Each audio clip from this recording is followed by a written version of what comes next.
one.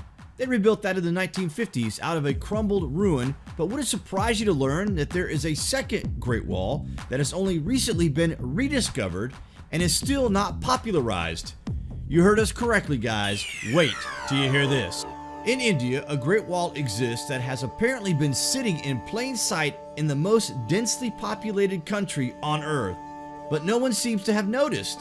This sounds crazy, but it is true. The ancient site of Kumbhalgarh is possibly the best kept secret on the entire planet, certainly in India.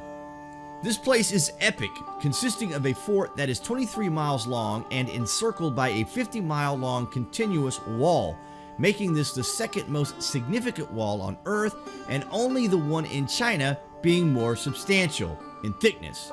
The wall ranges between 20 and 50 feet and stands an incredible 3,600 feet above sea level. The wall itself stands anything between 20 to 30 feet tall, and it is thought the purpose of this wall was to protect 300 or so temples within the heavily fortified complex. It can be dated from around the 4th century of being a place of major strategic importance, but it was not until around the 15th century that India's ruler ordered the massive complex to be a permanent structure. The legend surrounding how this place was envisioned is that of alien origin. Rana Kumbha, the Indian ruler, was apparently visited by a divine being who channeled thoughts and advice to the ruler regarding the construction and importance of this place.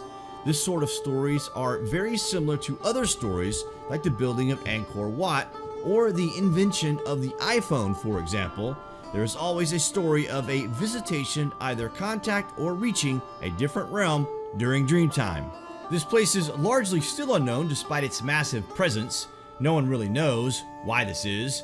It is as if humanity is only beginning to awake and notice the surroundings on this great planet.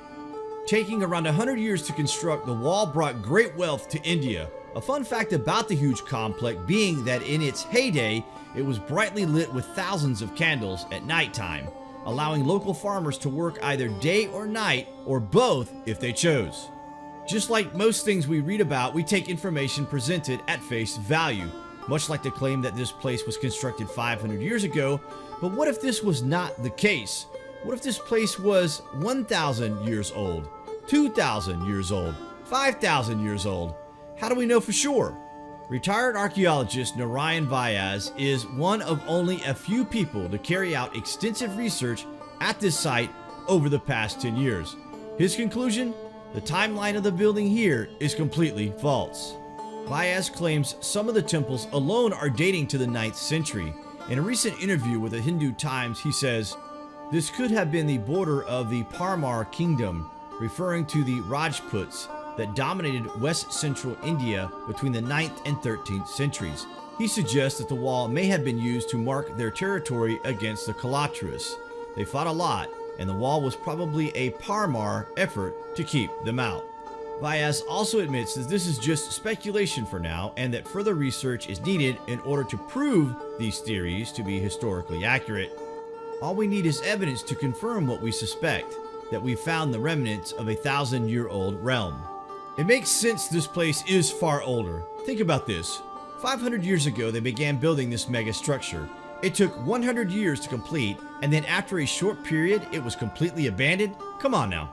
We will leave it at that for now, guys. Possibly bring you part 2 to this one if you like. What are your thoughts on the Great Wall of India? Comments below, and thank you for watching.